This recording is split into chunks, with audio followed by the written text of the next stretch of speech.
আমি এক শুয়োরের খামারে দারোয়ান হিসাবে কাজ করতাম। মাঝে মাঝে রাতেও ডিউটি করতাম। আমার সেই রাতের কথা মনে আছে। খামারের মালিক আমাকে বলেছিল, পশ্চিমে একটি গুদাম আছে, সেখানে ভুলেও যেও না। এটা শুনে আমি অবাক হয়েছিলাম। এই বিষয়ে কিছু জিজ্ঞেস করতে পারলাম না, কারণ মালিকের আদেশ ছিল। আমার কাজ খুবই সহজ ছিল, খামারের চারপাশে নজরদারি করা। বাকি সময় সিসি ক্যামেরার সামনে নজরদারি করতাম। হঠাৎ রাত 12টার পর খামারে অ্যালার্ম বাজতেছিল। কম্পিউটার স্ক্রিনে দেখলাম সব ঠিক আছে।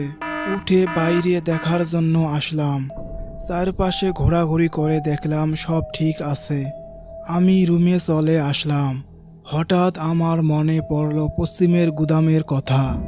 সেখানে কোনো লোক প্রবেশ করেছে, সেটা দেখার জন্য গুদামে চলে আসলাম। গুদামের কাছে এসে ভাবতে লাগলাম, মালিক তো এখানে আসতে বারণ করেছে। হঠাৎ গুদাম থেকে কান্নার আওয়াজ আসতেছিল। আমি ভয় পেয়ে গেলাম।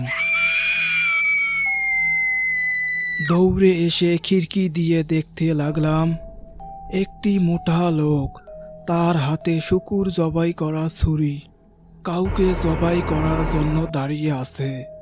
কিন্তু সেখানে শুকুরের বদলে 3টি জীবিত লোক ছিল। ভয়ে হাউমাউ করে কাঁদতেছিল।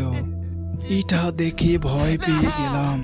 এর থেকে অধিক ভয়ানক ছিল, কসাই কোনো মানুষ না, সে তো এক শূকর রাক্ষস। দেখে কলিজা কেঁপে উঠল। পিছে গিয়ে মাথাটা দেওয়ালে লাগলো। শব্দ শুনে শূকর আমার দিকে দেখতে লাগলো। আমি পালাতে লাগলাম। পিছন ঘুরে দেখি শূকর রাক্ষস দরজা খুলে আমার দিকে আসছে।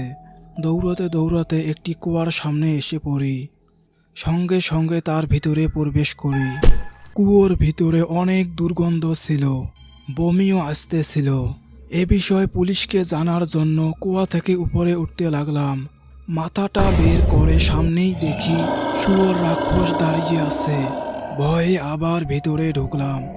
শুয়োর রাক্ষস ভিতরে হাত দিয়ে হাসতাহাসতি করতে লাগলো।